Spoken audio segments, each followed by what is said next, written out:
I'm Peter Jacobson, and if I can talk about mental illness, so can you.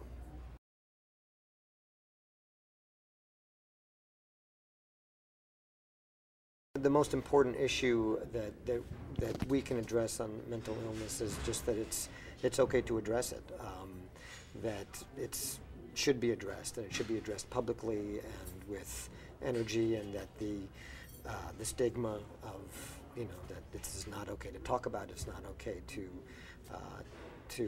even be aware of is really wrong, and that in any way that House just allows people to sort of say, just to say, hey, I want to talk about this, or I saw this, it's in my head, bringing it to the surface, I think that's a real positive effect that House can have.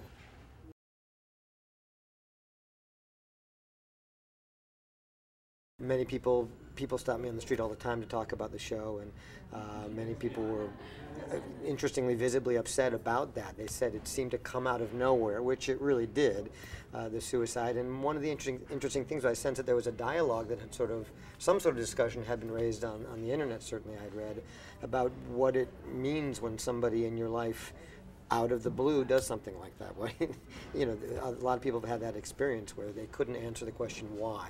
They were not aware of that kind of mental illness, that kind of mental illness was there. And anything that brings up a discussion about that and makes it okay to talk about it, we've done our job, I think.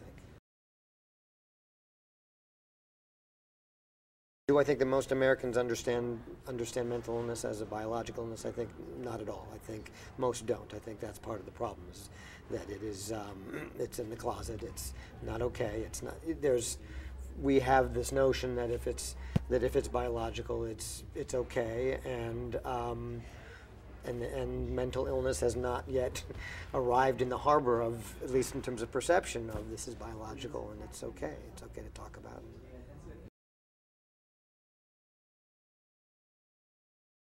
What did I learn through this affiliation about mental illness that I'm a real expert on? I'm not an expert on. I do have, in my own family, I've had some experience with people with serious depression and some suicide. So there's nothing about it that's been shocking or surprising or doesn't feel uncomfortable to me. It feels like a natural fit. I guess I wasn't as aware of just how far behind mental illness is, or how far from the forefront it is and can be in relation to other diseases, that it really is just what a stigma is attached to it. I don't think I was quite as aware of that until I started reading more, and getting more involved, and just seeing just how far we have to go, state by state and as a country on a federal level, to saying, we can raise awareness and money for a lot of diseases, but for some reason this is really hard to get at, and I wasn't quite as aware of just how hard it is.